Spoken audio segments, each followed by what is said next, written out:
c'est parti pour 24 km jusqu'à Agoudigna. Le temps c'est un peu couvert, mais selon les prévisions, ça devrait se maintenir aujourd'hui.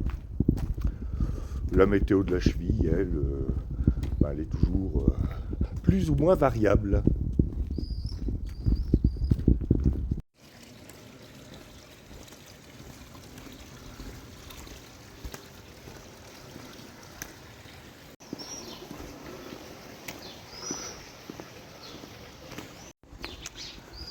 Aujourd'hui, après une montée qui promet d'être assez rude, eh bien je passe en Galice.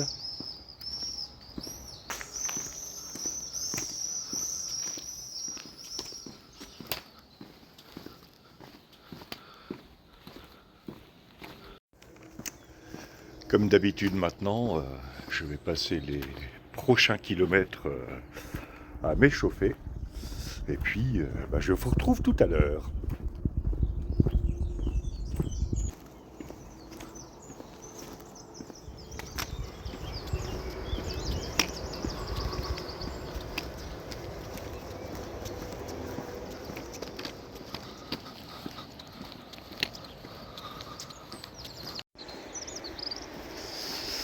Bon, je crois que c'est à partir de là que ça va grimper.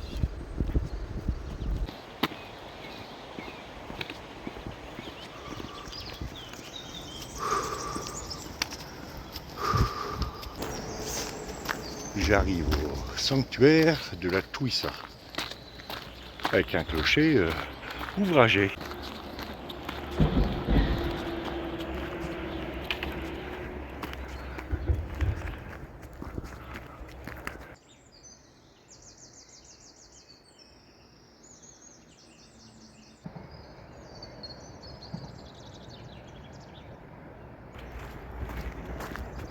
C'est une église assez récente finalement parce qu'elle date du XVIIIe siècle. Une église d'architecture baroque.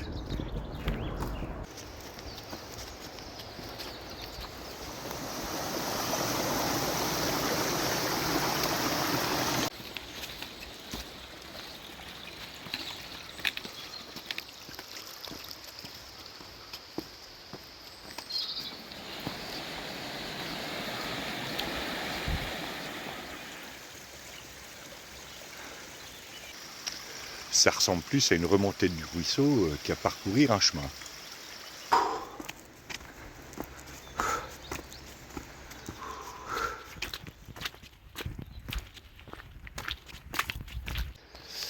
Je dois avouer que, malgré les pièges, c'est plutôt plaisant.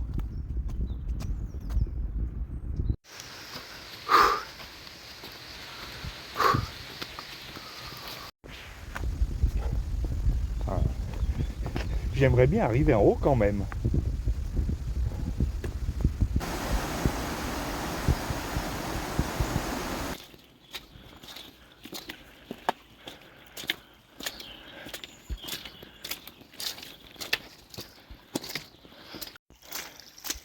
C'est très boueux.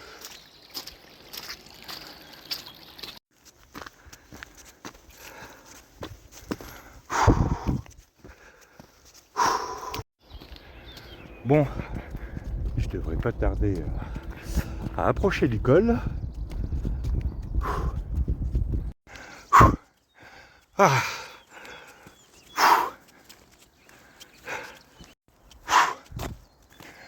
Eh ben, je suis pas fâché d'être arrivé en haut. Parce que je me suis un tout petit peu retordu la cheville, mais dans l'autre sens, la cheville gauche forcément, sur un caillou qui était caché sous la boue. Et je dois dire que j'en avais un peu ma claque, non pas de ce chemin, mais de ce ruisseau.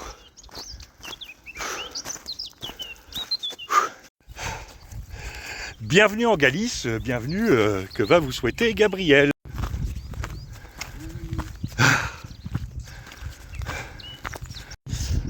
Un dernier regard sur la Castille-Léon avant de se tourner vers la Galice.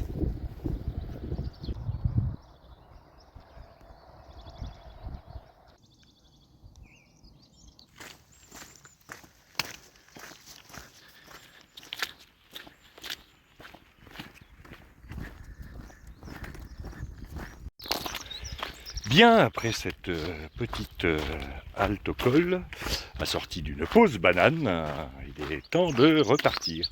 Je n'ai pas regardé combien de kilomètres il me restait, mais encore un petit peu. Je suis bien content d'en avoir fini avec cette montée, ce ruisseau, enfin super traître, parce que c'était boueux. Alors vous me direz, la boue, c'est tout mou, donc ça fait pas mal aux pieds. Le problème, c'est que ça fait ventouse. Donc quand on retire le pied, la semelle reste sur place, mais le pied continue. Donc ça tire sur les tendons. Et sous la boue, quelquefois, il y a des cailloux qu'on ne voit pas. Et tout à l'heure, je me suis un petit peu tordu le pied gauche, forcément, sur un caillou qui était sous la boue. Donc j'espère que ça va se résorber assez vite.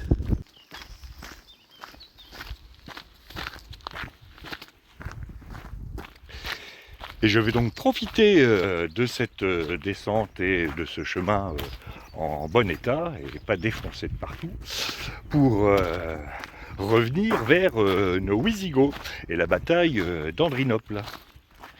Les gars, ça fait 2 jours qu'ils sont sur le pied de guerre, rien n'a bougé.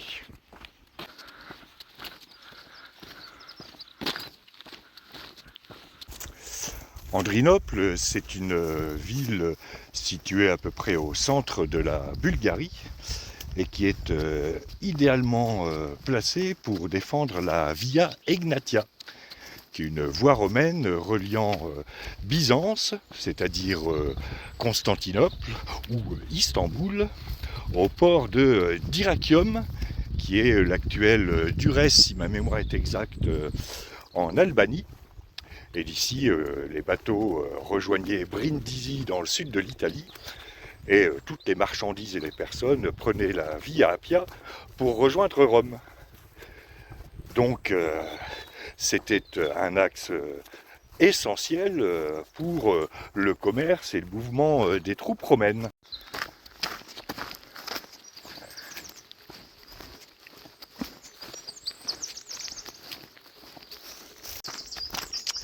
Face à la révolte des Wisigoths, l'empereur Valence profite donc d'une accalmie sur le front moyen-oriental. Il était en guerre avec les Perses sassanides et demande en même temps à son neveu Gatien, qui lui est empereur d'Occident, qu'il lui envoie quelques renforts afin de mater les barbares.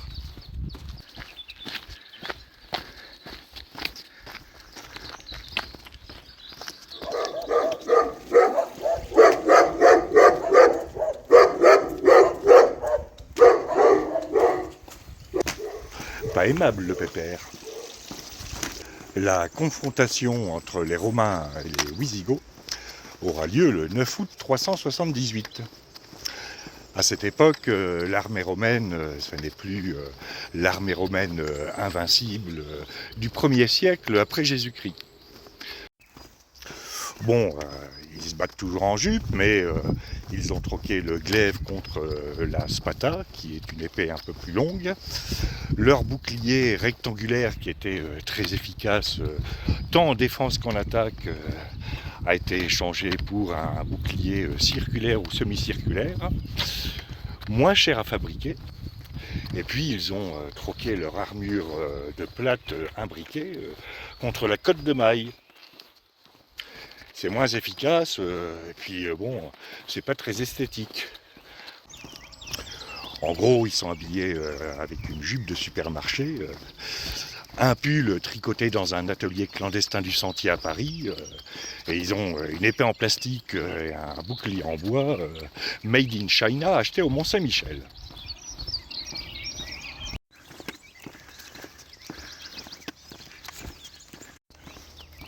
La suite, après la côte.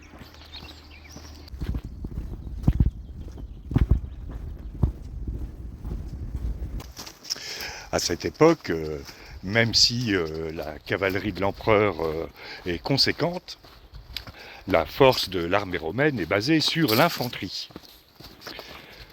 Les Wisigoths, quant à eux, basent leur force de frappe sur leur cavalerie et notamment leur cavalerie lourde. Et en plus, ils sont 2 fois plus nombreux que les Romains.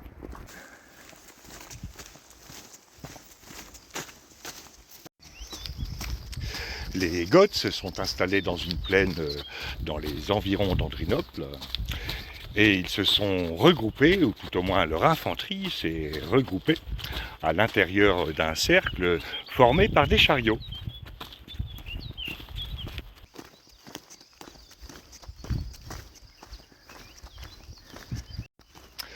L'empereur Valens, quant à lui, attend toujours ses renforts venus d'Italie. Dites-moi, mon petit Lupicinus, ça fait combien de temps que je vais demander des renforts à Gratien? César, normalement, il devait prendre le ferry à Brindisi. Mais je vous signale qu'on est en août et c'est en pleine saison touristique. Il a peut-être pas eu de place pour réserver. Ah ouais, c'est vrai, pour les réservations, c'est un peu coton. Bon, écoutez mon petit Lupicinus, on va quand même aller voir les Goths, rassembler les troupes, laisser les bagages quand même, parce qu'on n'en a pas vraiment besoin, et puis allons au camp des Goths.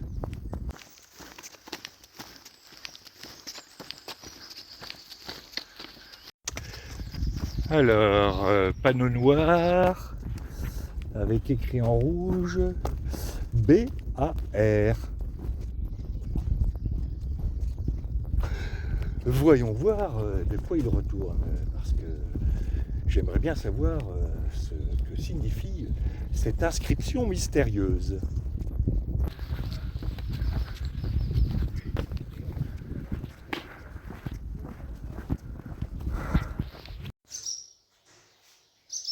Il est ouvert.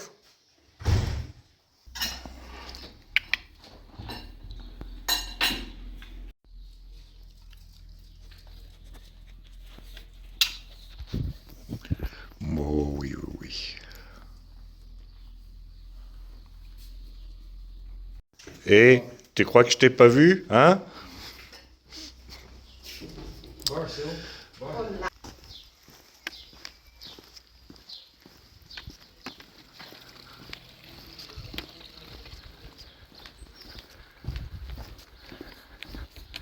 Bien après cette pause second petit déjeuner, il est temps de repartir, il doit me rester 13 km à faire.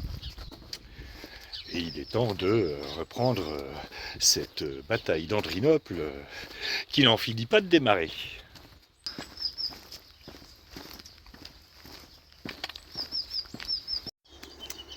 Mais après la grosse descente,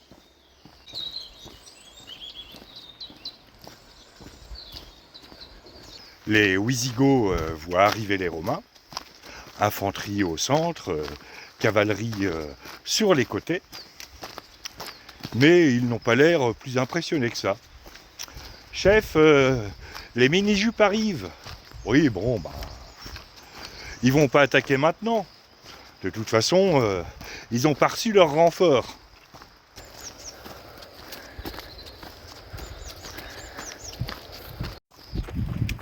Fritigern, d'ailleurs, s'interroge sur cette avancée prématurée des Romains. Ils veulent peut-être nous impressionner. Quelle drôle d'idée. La suite après les tuyaux. Comme si c'était déjà pas assez dur pour mes chevilles.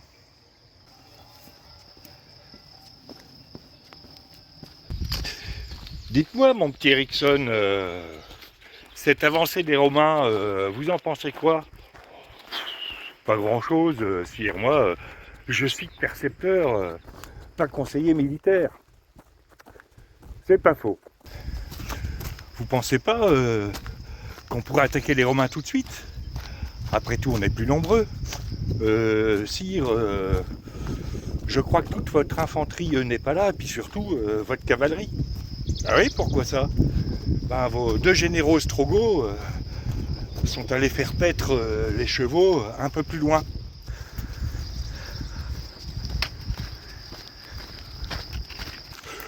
Remarquez, on peut toujours essayer de faire charger les cavaliers sans les chevaux, sire. Restez percepteur, Erickson. Ça vaut mieux.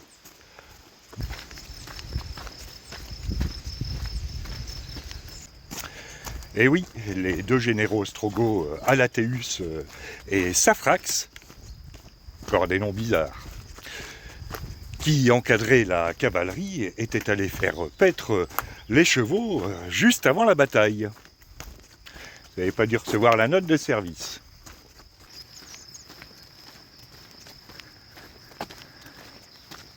Vous êtes en train de me dire, mon petit Erickson, que, sachant qu'une bataille se préparait, ils sont quand même allés au champ. Bon, vous allez aller les voir, vous leur demandez de ramener leurs fesses tout de suite, et s'ils vous disent non, vous les envoyez paître sur le champ.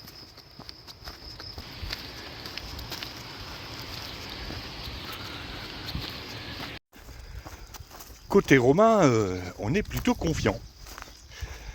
Sébastien, le général romain d'origine thrace, dit à César, profitons-en, regardez, ils n'ont pas tous leurs chevaux. On attaque et on les défonce. Les deux généraux d'origine germanique de l'empereur Valence sont plus circonspects.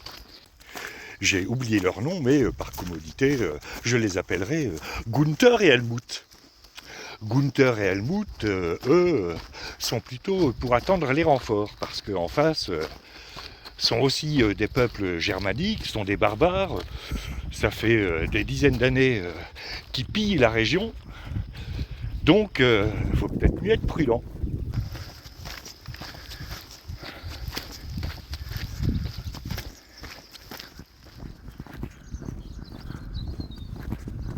Pour gagner du temps, Fritigern décide de s'avancer vers les Romains pour parlementer.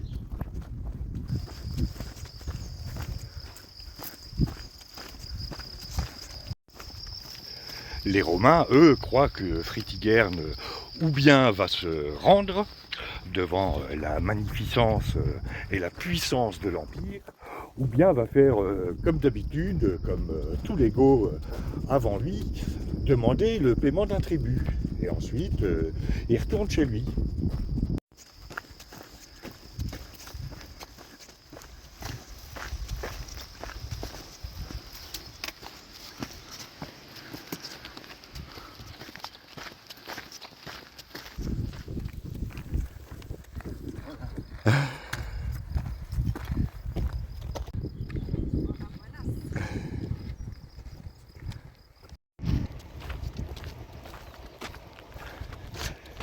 Il faut dire que le paiement d'un tribut de la part des Romains aux Wisigoths, c'est un peu comme un touriste américain qui achète une tour Eiffel en plastique à Paris.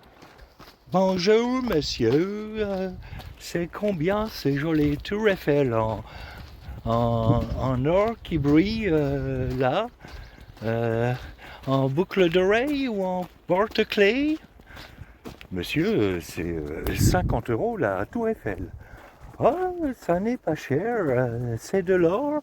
Ah ben oui, monsieur. Ah, c'est léger pourtant. Ah mais monsieur, c'est de l'or parisien. Ok, je vais en prendre deux. Bien monsieur, ça fera 120 €.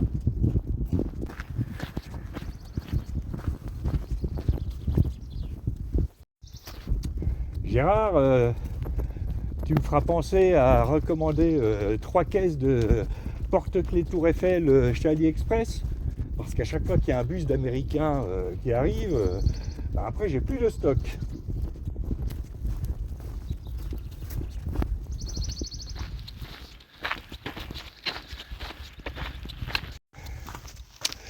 Bref, les pourparlers s'engagent, rien ne se passe quand tout d'un coup des troupes romaines partent à l'attaque.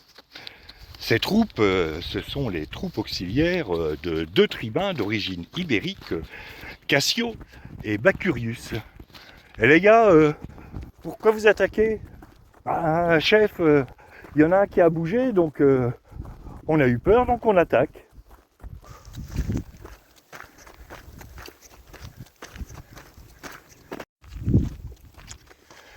Fritigern, considérant que les négociations sont rompues, il m'étonne, regroupe ses troupes et attaque lui aussi.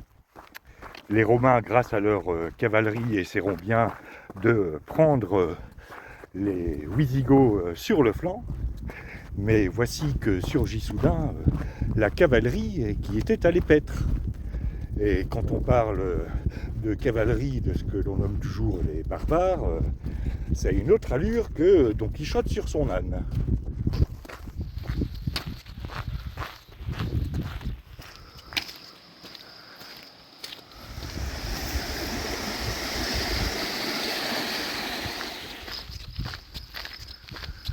La cavalerie romaine est mise en fuite une première fois, mais réussit tout de même à contre-attaquer, sauf que elle n'a pas de troupes de soutien, parce que l'empereur d'Occident a paumé sa réservation pour le ferry à Brindisi. Ça c'est ballot. Rapidement submergée par le nombre, la cavalerie romaine s'enfuit à nouveau, et Fritigern et son infanterie viennent renforcer le centre de la bataille. Quant à la cavalerie goth, elle contourne les troupes romaines pour les prendre à revers. La suite après la côte.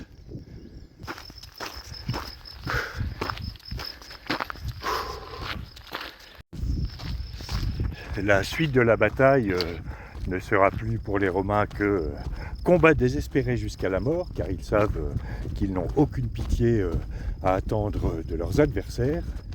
Et au cours de cette bataille, l'empereur Valence est tué, ce qui n'est pas sans conséquence pour l'Empire, puisque Valence mort, l'Empire d'Orient n'a plus de patron.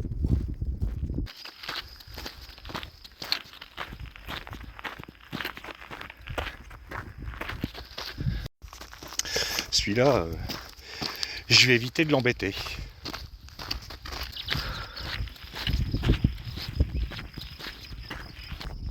Bien, j'en reviens à l'issue de cette bataille d'Andrinople. L'empereur Valence est tué, et les Wisigoths, poursuivant sur leur lancée, tentent de prendre la ville d'Andrinople.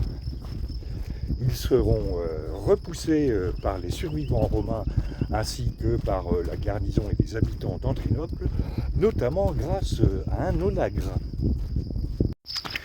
Mais qu'est-ce donc qu'un onagre ?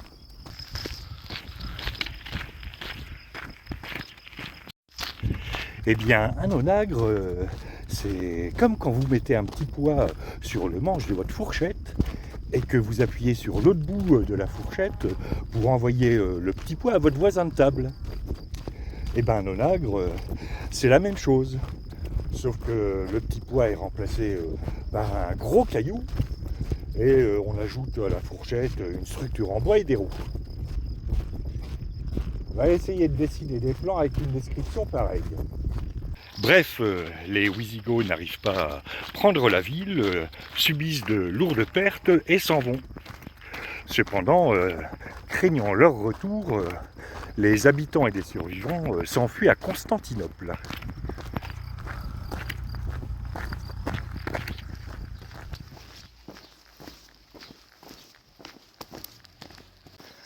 Afin de combler la vacance du pouvoir, Gratien, l'empereur romain d'Occident, nomme comme Auguste Théodose, l'un des généraux de Valence. Théodose qui finira par hériter de l'ensemble du pouvoir, Occident et Orient, dans l'Empire romain. C'est d'ailleurs cet empereur qu'on appellera le dernier des Romains, puisque c'est le dernier empereur qui régnera sur les deux parties de l'Empire.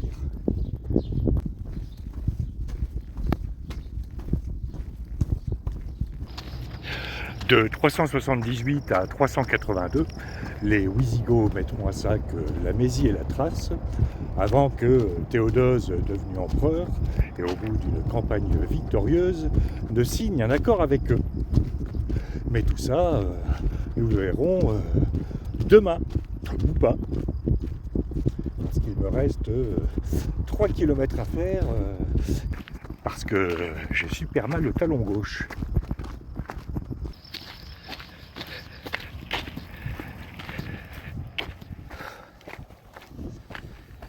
Et j'aperçois là-bas Agodigna, qui doit être à 2 ou 3 km. Et avec des derniers raidillons, forcément.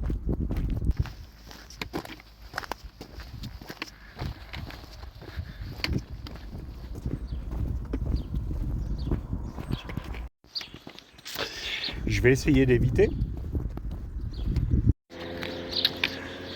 Voilà, j'arrive à Agodigna.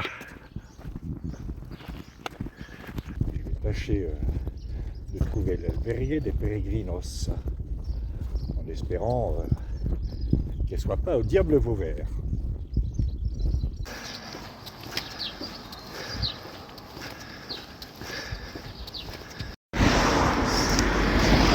L'alberguer est de l'autre côté de la ville, qui est tout en longueur. Fin de cette étape de 24 km. Alors la première montée a été difficile, pas à cause de la pente, mais à cause des cailloux et de la boue qui ont bien mis mes chevilles à contribution. Ensuite, le paysage était superbe, mais les derniers kilomètres ont été très durs parce que j'avais toujours très mal au talon gauche. Donc j'espère que demain ça va s'arranger parce que demain c'est 34 km. Mais j'ai quand même la possibilité à Campo Beceros, donc après entre 20 et 24 km, éventuellement d'appeler un taxi pour rejoindre la fin de l'étape si ça ne va pas. Voilà, donc maintenant je vais me reposer et je vous dis à demain pour de nouvelles aventures.